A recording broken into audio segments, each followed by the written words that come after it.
Hey, hey, hey, welcome in everybody. Matt Talk Sports, episode 36. This will be debuting on the day of opening night for the NFL, that being Thursday, September 7th. Wow, so it's we're already here and I couldn't be more excited. And this week in episode 36, it's all about leading us up into the new NFL season here. So we're going to be mean and lean here today on episode 36 in the season preview, where first one final list before we at least get into football, before we get to the others, and that's the quarterbacks. The field generals is where we will be finishing the preseason lists for NFL players here today. So this one is actually 1 through 32, all the starters in the league ranked 1 through 32 in their separate and fitting tiers for each of them. So that'll be how we get kicked off. And then it's into record predictions, team by team, full season, leading us into the playoffs, the awards that we will ultimately know before we see playoff results, and the Super Bowl winner. And we will finally wrap up with making a prediction for opening night of the 2023-2024 NFL season. So a lot of fun stuff, and let's get straight into it with, again, QB rankings. This is the one that I've been waiting for, and this is the one that is really changes the most year to year when you talk to certain people. Now, my personal philosophy with my 1 through 32 here is this isn't about potential. This isn't about what your ceiling is versus someone else. This is who I think will be better when we're really in the thick of things this season. So, not next season, not last season. This is this season. So, let's start at the bottom. The bottom tier is simply called total question marks. Every single person on this list, I have reason to believe that maybe that they aren't the perfect guy. Let's go full screen now so you can get a better look at each of those guys, because this is a big tier. And unfortunately, you have to start with someone. This was actually a hard thing to do, but it's Anthony Richardson. And again, this is why I prefaced everything with this isn't about potential. Anthony Richardson, I do believe in his potential. But if he's like his player comp that I have for him being Josh Allen, he will not be good out the jump. He's going to take some time from a development standpoint and also just having a real number one. So those are very real things. Unfortunately, that's why Anthony Richardson clocks in at 32 for me. Plus, the Colts' weapons are not that great, in my opinion.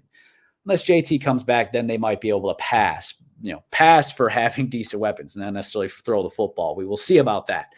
Just edging him out is who also just edged him out in the draft, and that's, fellow rookie quarterback CJ Stroud. Someone who I've been openly critical of as far as being pessimistic or being doubtful, let's say, of the potential NFL translation, converting into a good NFL quarterback is obviously remains to be seen, but I'm not really expecting it. I'm actually not that down on the Texans, as we get to in my predictions later on. But that's really more so because of what DeMeco Ryans is going to do for that defense. And then I do like Dameon Pierce in the run game. So they can pass as a team as a whole, to being all right. But CJ Stroud, I do not think will be the catalyst of that when throwing to Robert Woods and Tank Dell and Nico Collins. None of those guys are bad, but none of them are a number one. So unfortunately, that's why he also had to hit a low spot for me. The next question mark is Desmond Ridder. He's not a rookie. Last year, we got to see a few games of him, but he felt game manager-ish. I can't even give him the full thing because his yards were so low consistently, and he wasn't really putting up points. At least I didn't think so when I was watching that offense. They struggled. And I think he might be an upgrade over Mariota, but he's a total question mark. I expect him to start a little bit better or be a little bit better than these other two rookies, but not someone I expect to be pushing Pro Bowl or anything. And just edging him out is Baker Mayfield. Now, there is some reason to think he's in a good spot. Namely, they've got elite receivers, being Mike Evans and Chris Godwin. But that O-line, I think, is still a question mark. It was last year. They still have injury bug. I don't think he's going to have great protection. And Baker is the type of quarterback that does need protection in order to be his best self, which I still thought was mediocre at best as far as at his peak. So I'm not super high on Baker. I think he can be better than some of those other guys. And with Ritter, better than at least one of the team's quarterbacks in division. But overall, as a whole, not super high on Baker and the Buccaneers. I expect them to have a very, very difficult year. Just edging out Baker is another first-round pick. Not the number one pick like Baker, but Mac Jones. So he's at 28, which, you could make an argument to put him over Sam Howell, but they're both question marks in my eyes. Something you hear a lot of when talking about quarterbacks is take away their best year. Take it out. Like it's fairy dust. It doesn't exist. Then take out their worst year and do the exact same. What you're left with is what that QB is. Like that way you're taking the outliers away. Like you could do the same thing with really any statistical way you look at anything. You take away the best, you take away the worst. What remains is what it really is. So if that's the case for Mac, one pretty good rookie year, one really bad year last year. This year will be what we find out what he is. And I think this, with the situation they have, especially, is about what he is. Like passable as a starting quarterback. Like he won't be the worst starting quarterback in the league, but he won't be pushing top 10 either. Like this is just where he is. I don't think he's incredible. I don't think he's abysmal, but this is where he's got to land. Sam Howell, I'm actually growing a little bit on. This is mostly based on things that you hear, but he is still a total question mark. Just as I mentioned with Mac in the 3-year rule, like even less for Sam Howell as far as what he's done. So this is a lot of gut feeling. I've got to be really honest with that, but I do like Bieniemy being there, and I like Terry McLaurin. I like Dotson, and then they've got multiple good running backs there, and I think that defense could be nice. So it's not just about the wins, but he's in a good position to where he can succeed, and I expect a little bit more out of him, but still 27, nothing to write home about. Now, this is the one that's probably going to get me in the most trouble. Daniel Jones is the 26th best quarterback in the NFL, and at first, your first reaction is like, whoa, hey, the Giants were in the playoffs last year. Excuse me. He had a career year. He just got paid. They just brought in Waller. I don't buy it. He threw 15 touchdown passes last year. I've said this a lot of different times when making the point, but he will be getting paid on a per year basis, $3 million per passing touchdown, which I think is outrageous for someone who is making $45 million.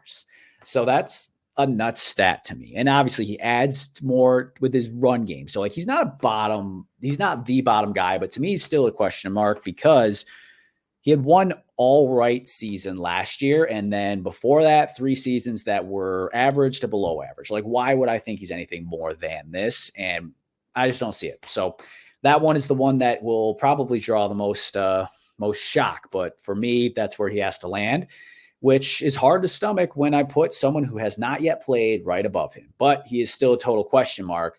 Bryce Young, 25th best quarterback. I think he will emerge as the best of this rookie class. I've made some lofty comparisons for him. I don't think by any means he will be an instant impact. Like, it's going to take some time. It's not just adjusting to the NFL and the NFL speed and the NFL size and everything like that. It's also going from having the best weapons in the country, really, to having Adam Thielen and Miles Sanders. Like, those are your 2 big name guys. Those aren't top tier guys like you had at Alabama. So that'll be a transition. However, I do like the upside a lot. I like that he landed with Frank Reich, and I like that they have a good defense. I think he will be a very solid passable quarterback this year. However, still a total question mark, and wraps up that bottom tier.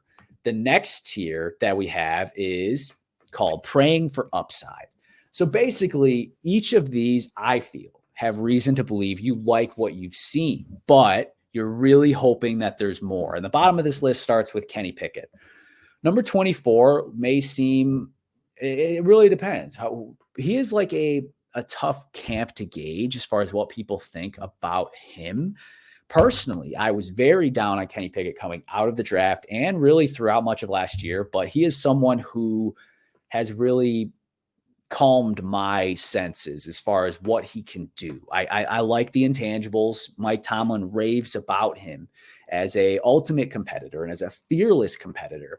And he's obviously been phenomenal, at least by reports, in camp this year and in the preseason, what we've got a chance to see. Preseason is preseason, yes.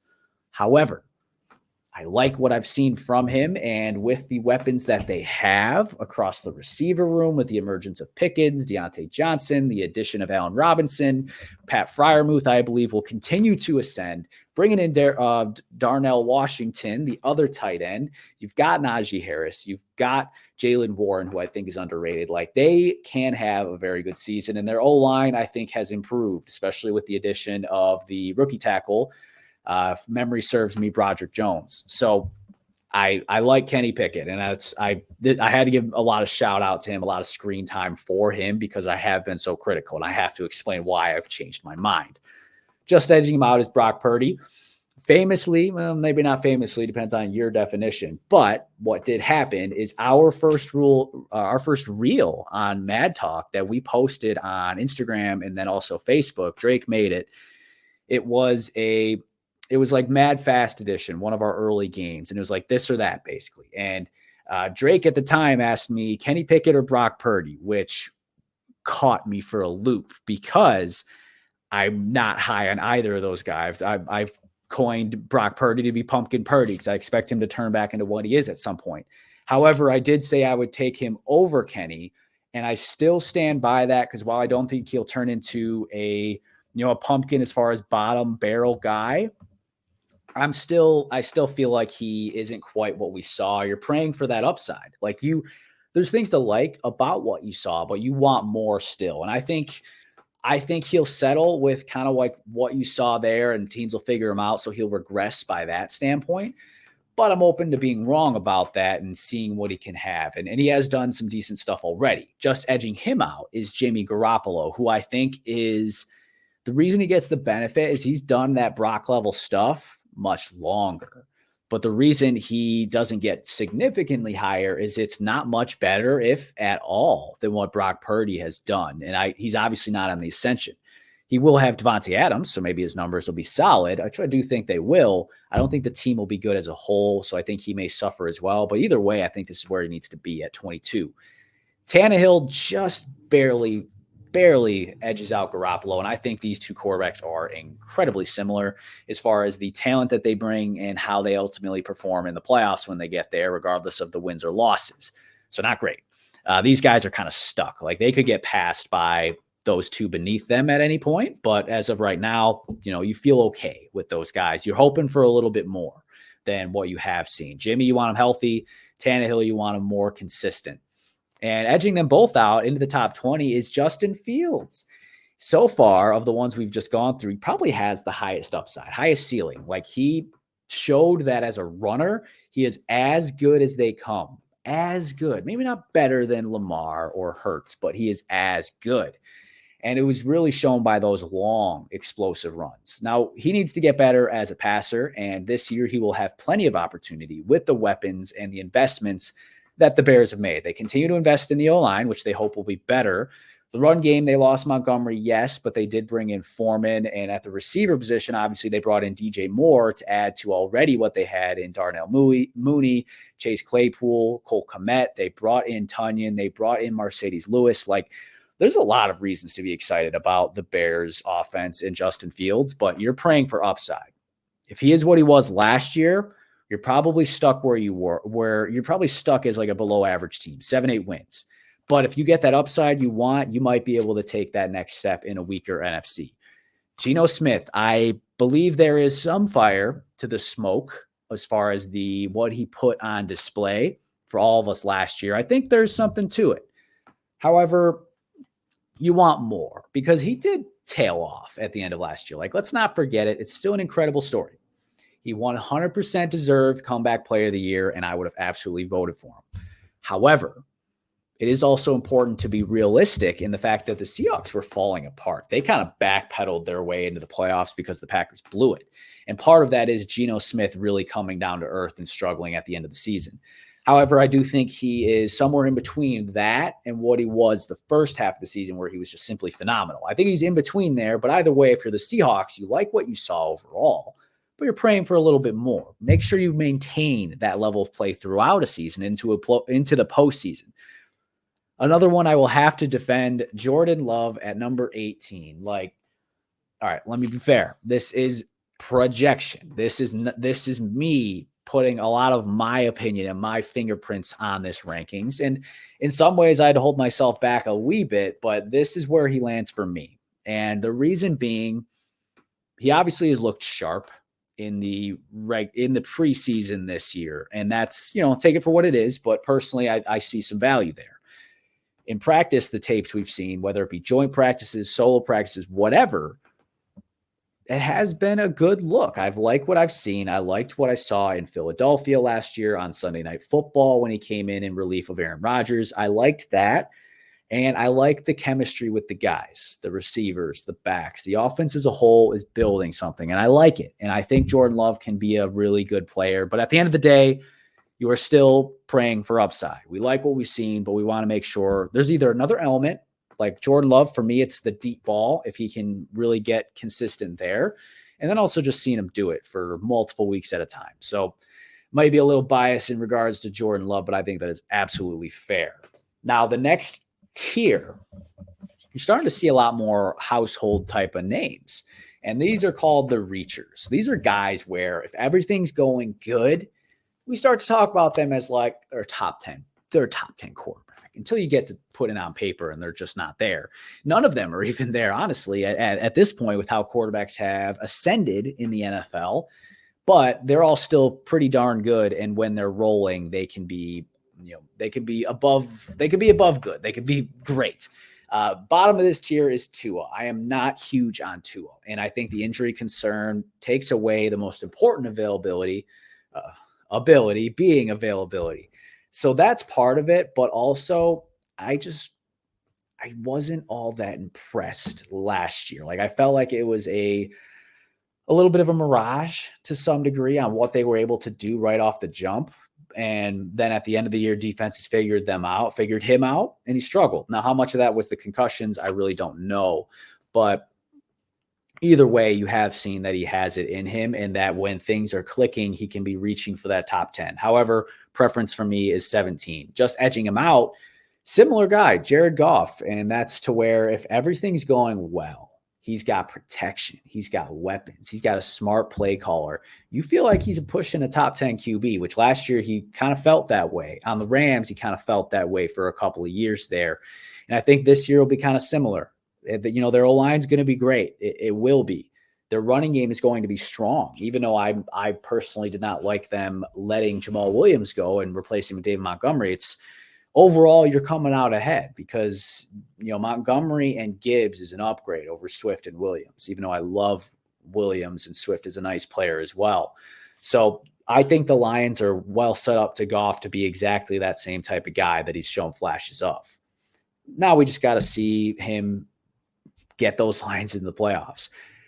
Just edging them out is someone probably significantly more talented than the previous two, and that's Kyler Murray.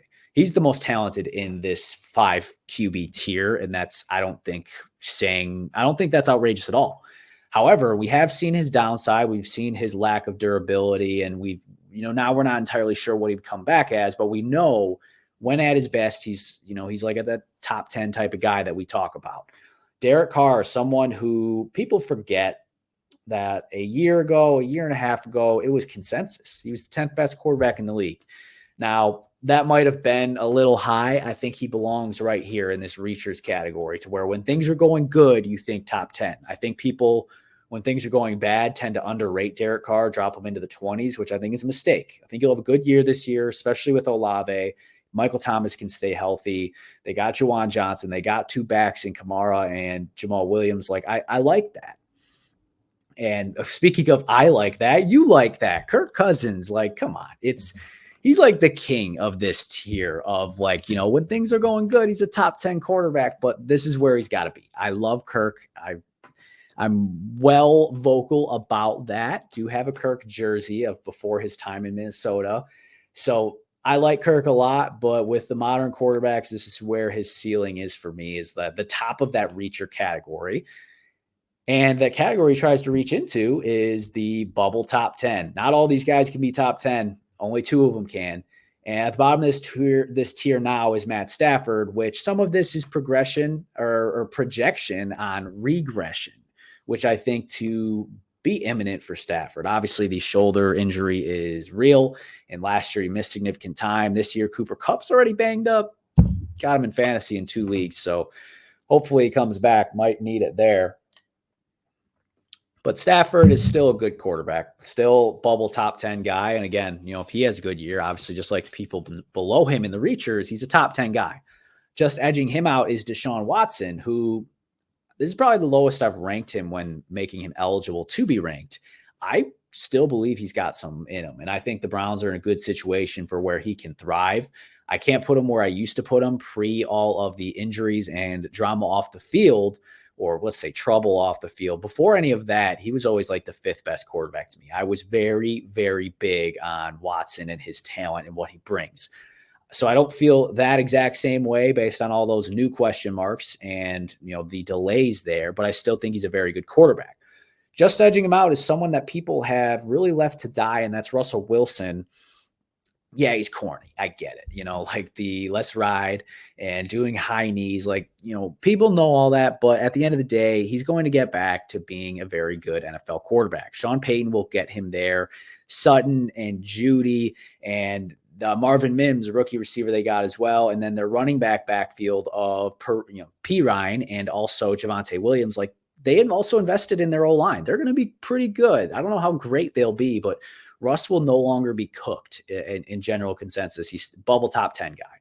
And then the king of this category is also going to have the best year of these 4 this year, and that's Dak Prescott on the Dallas Cowboys. Yes, bubble top 10. He's always around that area, up, down, and depending on who you ask. Some people are too down on him, ranking him more towards 15. But when you really sit down and think about it, he's right around that edge of the bubble and the top 10.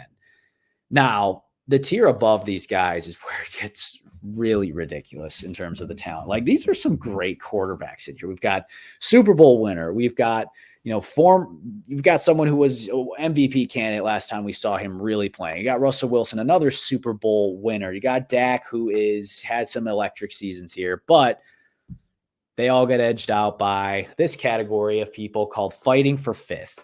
And it is what it sounds like. They are fighting for the 5th ranked spot in terms of top NFL quarterbacks. But at the bottom of this list is Trevor Lawrence, who I think is very much ascending, but he's not there yet. Need to see more. And I expect to see more with the additions of Calvin Ridley and even Tank Bigsby in the draft. I like what they're doing. I think he'll be very, very good this year. But I think these other guys are just simply better at this point. Justin Herbert. I'm wearing a Chargers jersey, but I'm not a Chargers fan, so I won't be giving too much homer talk there. But Justin Herbert is fantastic, out of this world talent. But he needs to prove something in the big games for me to move him up at all. He's a lot like his predecessor in some ways, Philip Rivers, even though he was never on the same team there. But he's they're kind of similar in that way, very talented. However, they need to get over that hump. And the hump that they're currently looking to get over, Herbert in this case, is Lamar Jackson, who really fighting for that 5th spot. It was very difficult for me to not put him there. It gave the edge to Jalen Hurts, as I've seen more from Jalen as a passer in 1 year than I've seen from Lamar in his career to this point. That's not to say that Lamar can't throw. I think he's still an excellent quarterback, and he's still fighting for that 5th spot, and he may very well take it with the new weapons that they have. However, Jalen Hurts is someone who I simply have edging him out by just a little bit at this point. He's currently winning the fight for 5th, but this year, all 4 of these teams will be in play to take over to where that QB can also take over. Similar mantra and concept here, fighting for 2nd. This is for the right to be the 2nd best in the league. And bottom of this list is Josh Allen.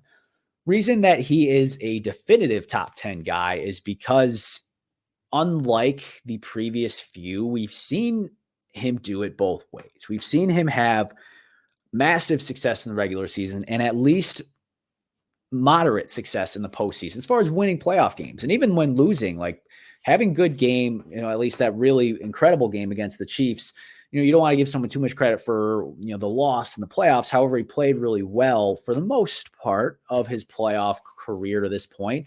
And then in the regular season, he's been phenomenal, but he's also really that dual threat, probably the best dual threat in the league right now, as far as his ability to do both. He's not the best at either, but he's probably like third and third, which, would be the best ratio across the league. So that's why he gets the edge for me. Still needs to prove more to get into the top three. His top three is Joe Burrow, who has proved just a little bit more than Josh Allen, in my opinion, as far as we've seen him be really cool in the playoffs. We've seen him have success there.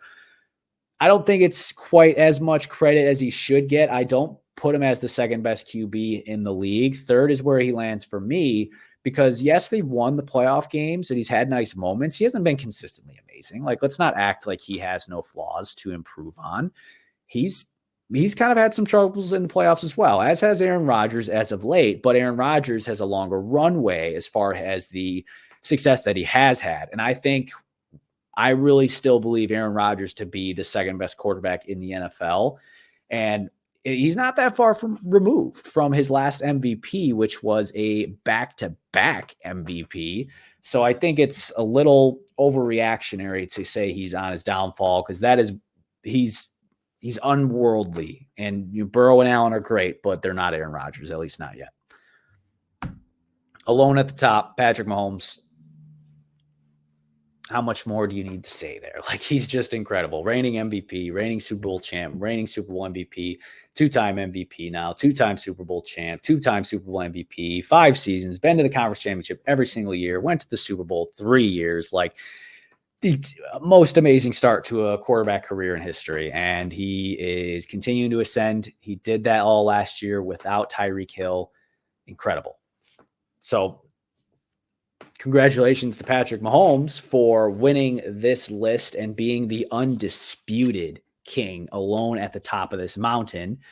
Now we will have to start looking to the future. It's prediction time on episode 36 of Mad Talk Sports. So we're going to go like each spot by each spot, conference by conference, and then in the playoffs, and then also the awards. So we've done the top-down previews for most of the divisions in the NFL leading up to this. So we kind of have a general idea as far as how I feel about some of these guys. But this time, it wasn't gut feeling on ceiling floor. It was picking every single game of the upcoming season, team by team, week by week. So this isn't just saying, oh, they're going to make it, they're going to make it, they're going to make it. That isn't real. When it comes to predictions, you've got to predict. You've got to go actually be meticulous about it and get it all done. And that way you have the most accurate representation of the football future here that you could possibly have based on your conjecture, your thoughts, and your feelings. So that is how we did it here. So if your team is not where you want it to be, you need to know that the thought was put into it and that this was not willy-nilly.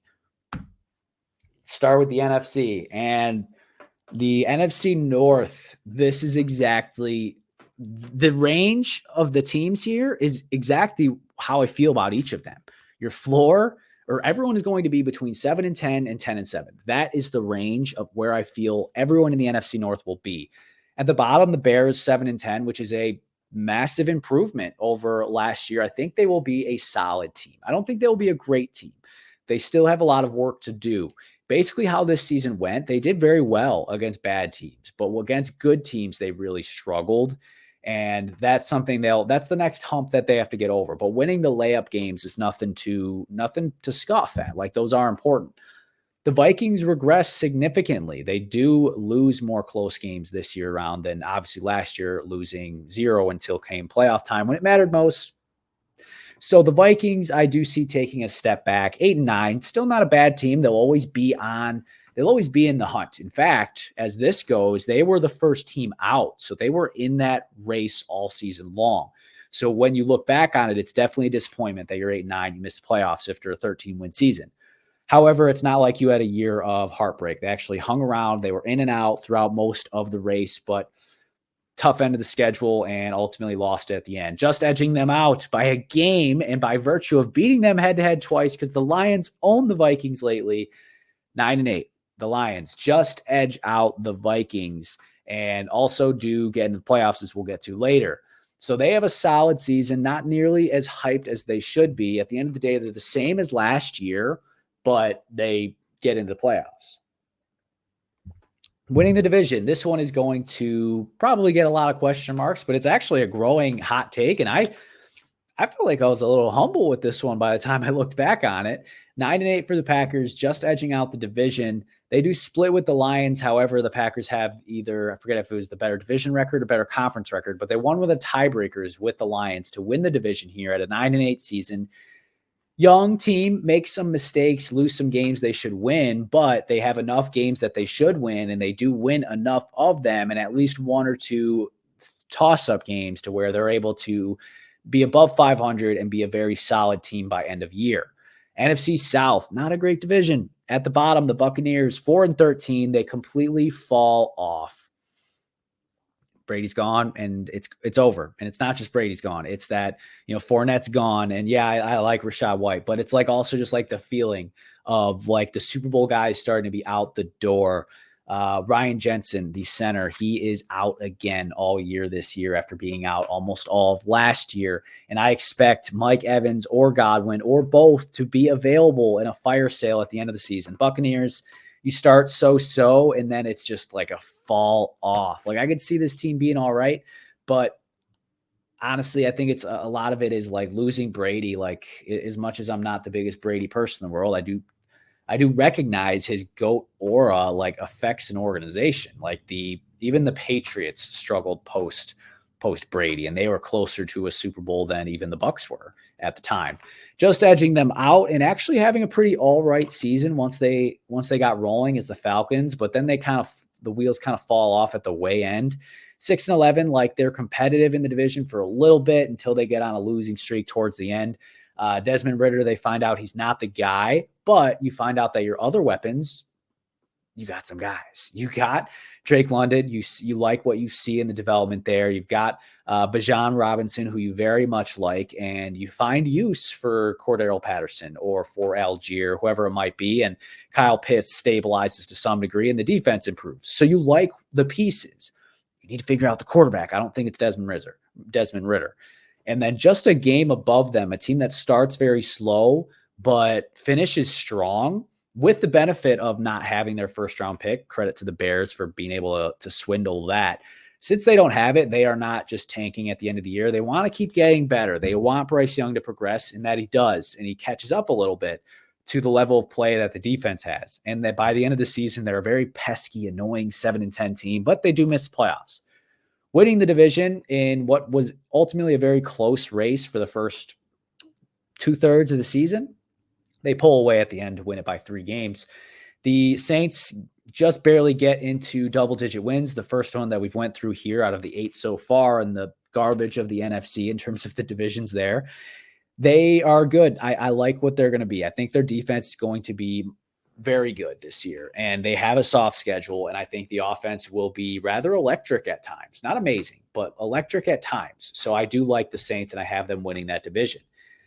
The NFC Beast from last year will regress into being just a normal NFC East team. Bottom of the bracket is the Washington Commanders. 6-11, like at no point in the season are they a step over team. Like they actually are kind of pesky at different times, but they're also never a team that's able to really get it rolling. And I think that'll feel in a lot of ways like, this is a little too new with Howell and with Bieniemy and, young weapons. Like it's going to take some time. So it's not the worst feeling in the world, but obviously you're hoping for more. And last year you were a little bit better. So the hope is that you can be, but I don't think Howell will be good enough for that. And you got a tougher schedule this year. In that same boat, the Giants, and I think this is a lot of Daniel Jones regression here, and kind of like the Vikings to some degree, regression to the mean. Like it happens. Like coaches come in, make a huge impact in the first year, but then you're a very average team the next year because you bring back mostly the same pieces. Yes, they added Darren Waller, and I don't mind Jalen Hyatt in the draft. He might be all right, but I don't know. I don't like it. They got a tough schedule, and these top two teams in the division here are going to be really, really tough all year long. Cowboys, even with a tough schedule, 12-5, just barely getting edged out by the Eagles. But the Cowboys defense may be the best in football this year, and I think that's real. I think that's real. And the offense is peppered with weapons now that they added Brandon Cooks. And yes, they lost Zeke, but I think that'll actually be a net positive with Tony Pollard getting even more runway there. And I'm kind of excited to see Big Mike McCarthy calling plays again. So yes, I like the Cowboys. The Eagles just ever so slightly nudge them out. Same record, better, again, winning a tiebreaker similar to the Packers over the Lions. So I like this one for the Eagles. Like, they are going to regress in some degree because they no longer have a cupcake schedule. However, they are still a fantastic team with a great leader at quarterback and, a passionate coach. And I've grown to feeling maybe those coordinators will be at least same level as the previous that, are ultimately head coaches now. But 12-5 is really a good spot for them. They end up still being the 1 seed. In the NFC West, bottom barrel, the Cardinals, 1-16. It was hard to find them a win. And honestly, there's always one of these teams every year where like we feel like they're going to be terrible. It'd be a surprise if they win a game. They end up winning 4 or 5, like whoop-de-doo, and then they feel great about it. But the Cardinals, I just don't like it. Josh Dobbs is the week 1 starter now. Kyler Murray, when is he coming back? I don't like the corny clips of Jonathan Gannon with fire in your gut and did you walk? I don't like that stuff. I just don't, and I don't think it'll resonate. Plus, it's people know it's a poorly run organization, so I think like players can lose morale pretty quickly if they have a rough start. So Cardinals, tough break, number 1 pick though, and you'll have the Texans pick. So good on you. The Rams, they hang around for a good chunk of the year, but they ultimately get stuck 7-10, still rebuilding, still reloading post Super Bowl. So like for them to have been in the running feels all right, but to not be able to get there definitely hurts. The Seahawks, I expect to take a mini step forward. Like bringing in Bobby Wagner is a very nice addition. Bringing in Devon Witherspoon in the draft and Jackson Smith-Njigba and Zach Charbonnet, adding to the strong core that you had that I think will ultimately improve in and of itself, just how young it was. Like think of Tariq Woolen. I think they'll be a good team. I don't see them being world beaters by any means, but 10-7, hey, you see this is tied for the 3rd best record in the conference this year. Unfortunately, they have the same record as the Niners, who will beat them head-to-head probably twice in the regular season. Niners 10-7, regression a little bit there for sure, but let's not forget 2 years ago when they made the conference championship game, they were a 9-7 team. They're not always world beaters in the regular season, but they get it rolling towards the end of the season. So this isn't necessarily a knock. I think, again, Purdy's going to regress to some degree, and the Niners usually have some sort of injury problems, and there's no reason for me to think that it's not due this year, but they still do edge out that division. In the AFC, let's start with the North. Look at this division. This is 4 double-digit win teams that have 10-plus wins.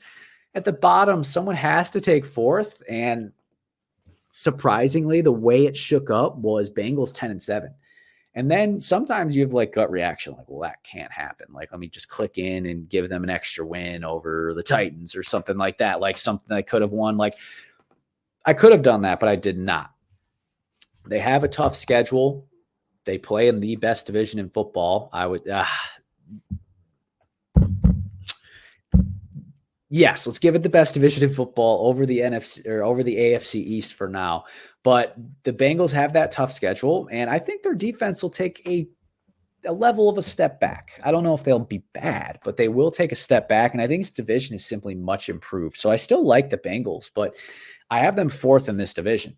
Just edging them out, this is based on a better divisional record, is the Steelers, also 10-7, who I like a lot. And I almost feel like I could have gave them an extra win or 2 in the division to give them clear control in as like the top wild card team or something along those lines. But 10-7 is a very solid season for the Steelers, and I think they would be very happy with that. Defense is always good, and I think this year with a healthy TJ Watt will be improved, as well as with Patrick Peterson being added to the fold. On offense, we already went into that when going through Kenny Pickett. I like the Steelers 10-7. 10-7. Now, just edging them out in this three-way tie of 10-7s in the AFC North is the Browns, who I actually do like a lot this year. I really like the additions of Elijah Moore. I like that Deshaun Watson will now have a full offseason of preparation to be added to an offense featuring Nick Chubb and Amari Cooper. I like that offensive line. Stefanski, I overall like his offensive schemes. The defense, adding in Zadarius Smith, I do like a lot. Him and Myles Garrett is a nasty combo. Like, people forget Zadarius has had some very dominant years. Even with the Vikings last year, he was good. So I like that addition for them. I like the Browns. But best in this division, best in class, I think, is the Baltimore Ravens. And that is something I am very happy with, that's how it went, because I do like the Ravens.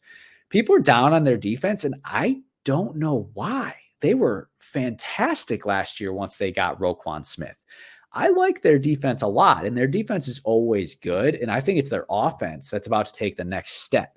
I think with the additions of Odell Beckham and Zay Flowers, and also just having a healthy Bateman, hopefully healthy Mark Andrews, healthy Lamar, healthy Dobbins. Like, I really like this team and what they can do offensively. And I think that defense will actually be elite, despite people questioning it. Ravens win the AFC North. Going down to the AFC South at the bottom, the Colts, 5-12.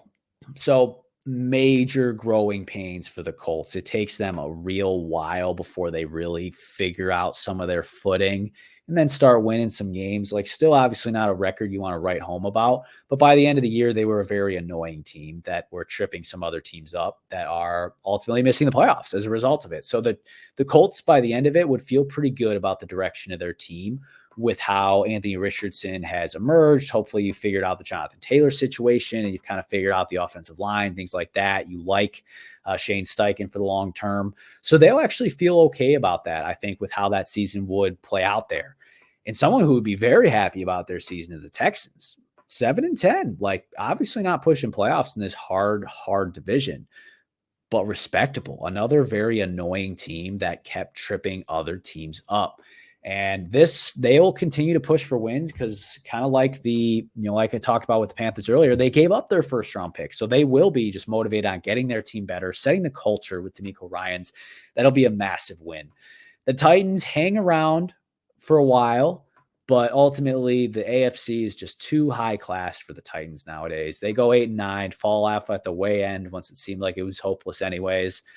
Another very mid-season, and it feels like, where do we go from here as the Titans with Derrick Henry and now Hopkins and Tannehill? Like, a very, an aging trio of pretty good players, like a pretty good trio, but nothing you feel like is going to get any better.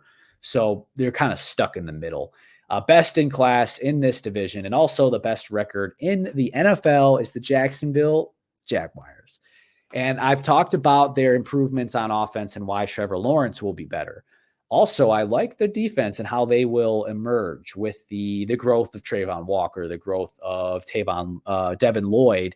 I already have Josh Allen. You already have Tyson Campbell. I think it's only going to get better. I like their defense. I think it'll improve. In the offense, I talked about that. But it's also, they have a soft schedule, and they play 2 London games, which are basically 2 home games for them. I think they'll win them both. So that gives them a two-win handicap there.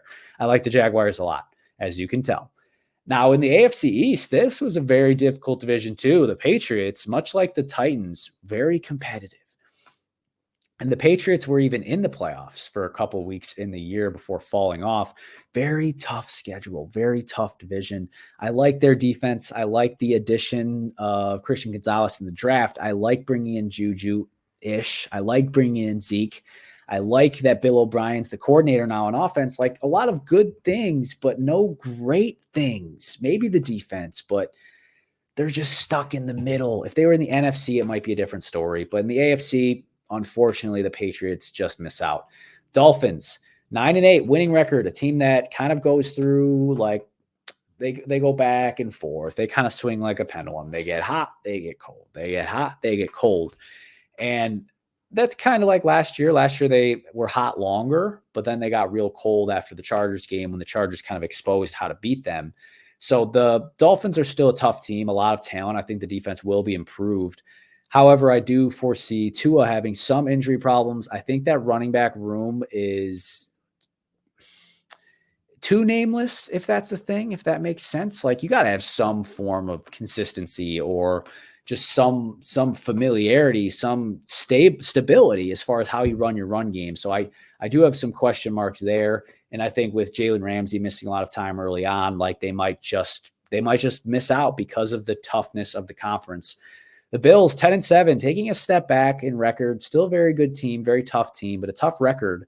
And I think there will be some level of retooling with this team to where they kind of take a little bit to find their footing too. But once they do, they're a very good team. 10-7 and losing the division to the New York Jets. And I definitely like the Jets this year. I like what, even though they have such a tough schedule, I think they can emerge tough from that and finish the season on an absolute tear. Like, I think at one point in the season, they were sitting at like 4-5 before they just ripped off a streak. Once that offense gets going, I think can be really special with Garrett Wilson, who they already had, Breece Hall, once he's fully healthy with a Dalvin Cook duo, like that can be very special. Receiver additions of Mecole and Lazard and Cobb. Like I like that. I think they can be a really good team and the defense can be elite. So I have no problem putting the Jets as the winner there. AFC West, the Raiders are an absolute mess. I started to think about maybe they could be all right because Jimmy G's decent. Devontae's a beast. Josh Jacobs is a beast. But that's kind of where the list ends. I don't like Josh McDaniels. I don't like their defense. I'm not super excited about like the additions of, Jacoby Myers or something like that. I'm not very fond of the Raiders and the direction that they're going and in the conference that they're in. Like, they're going to suffer because of that. Like, in the NFC, they might be able to pass for 7-8 wins, but in the AFC, tough spot. I think they are going to be entering a rebuilding phase very soon. The Broncos with a jump, an improvement, winning record of 9-8. They are a very annoying team as well, kind of like the Patriots and Titans. A tick better, but not by a whole lot. They still got some growing pains. It's going to take another year, I think, before they really get where they want to go. But by the end of this year, you feel like we're right there. If we could just get a little bit more healthy, if we get this or that, we'll be there. And just barely edging them out in the standings is the Chargers, who I'm surprised I don't have them making the playoffs. I'm wearing a Chargers jersey, and this is to show a little bit of objectivity in terms of what I'm doing here. The Chargers are a good team, and the Chargers are a perfect example of, holy crap, the Chargers aren't going to make the playoffs in this stacked conference.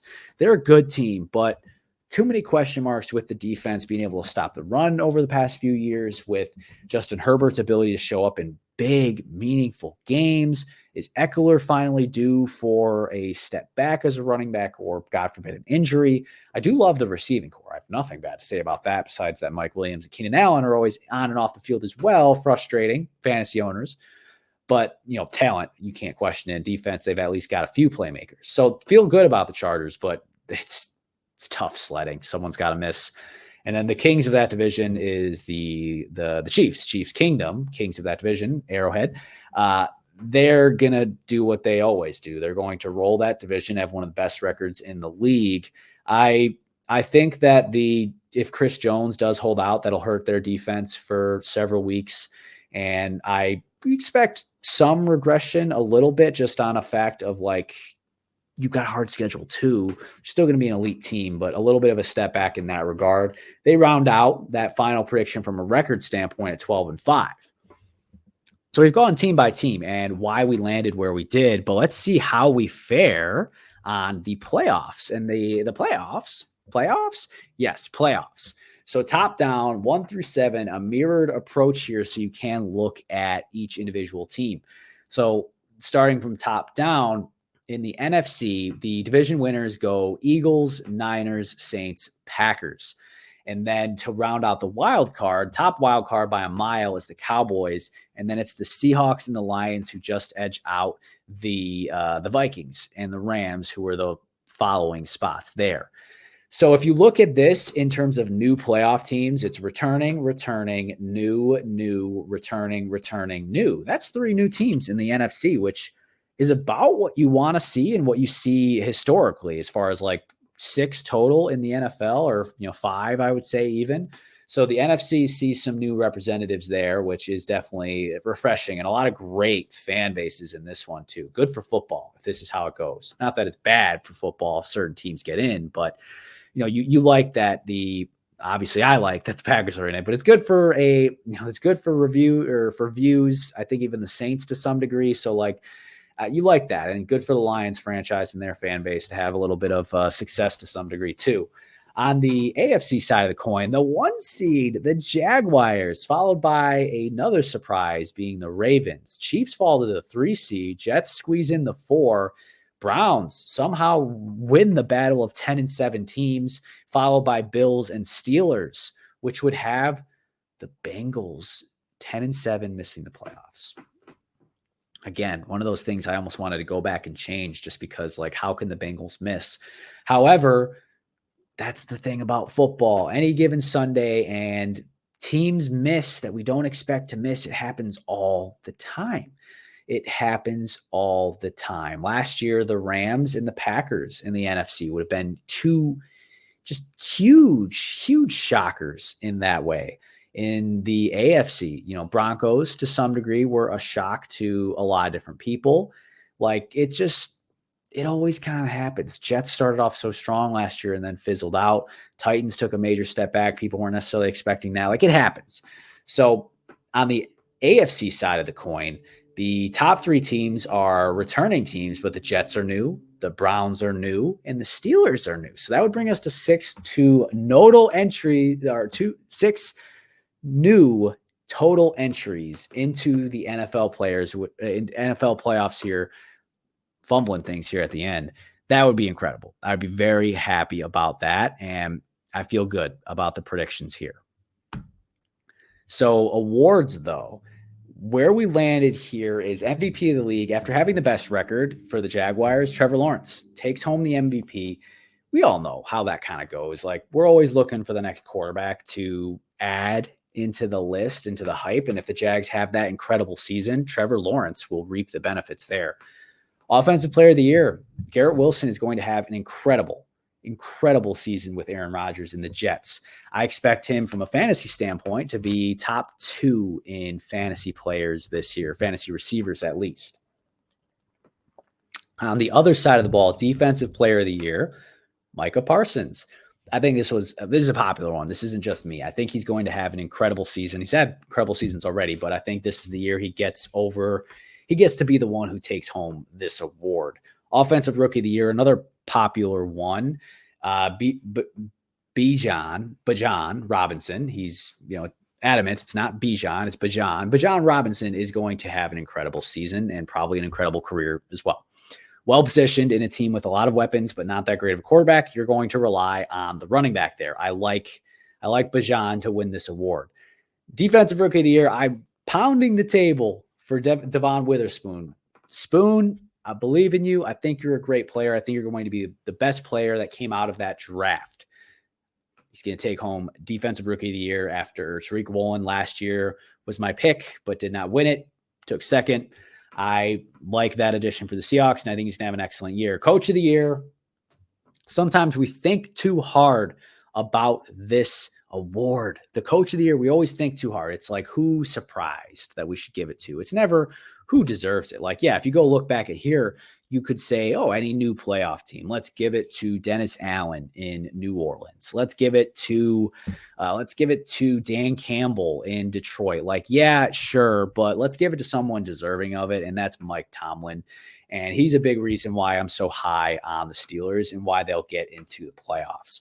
I recently heard an interview that he did on the Rich Eisen show where he talked about the team, to what stood out for them as being fearless, being just completely fearless across the board. And I like that. I like the vibe that they have there. Scary Steelers. I think they're going to be a very good team, and Mike Tomlin is a huge reason why. Now the playoffs won't go game by game, but this is the Final Four. Yeah, this would be awesome. Some notable missing people that are MIA is, where's the Chiefs? I just raved about how great Patrick Mahomes is. Well, I think this is the year that someone gets them a little bit earlier. It's going to happen at some point in time, and I do think this is the year that it'll happen. Not the obvious take, not the popular take by any means, but I expect a very different top of the AFC when it comes to the final showdown. It's not just going to be fighting for who gets to lose to Patrick Mahomes and the Chiefs. On the NFC side of things, an NFC East battle, a showdown in Philadelphia between the two top records in that conference, being the Dallas Cowboys and the Philadelphia Eagles. Incredible matchups these would each be, and I would be very excited about the duos that we would have going against each other in these matchups, and just the quarterback battles and everything about it, and the fan bases. This would be great.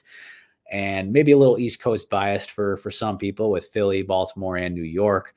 But I like these teams a lot this year. And then going to the Super Bowl, another unpopular choice. I've got the Cowboys and the Ravens as the winners of their respective conferences. I'm very high on the Cowboys this year for every reason that I stated.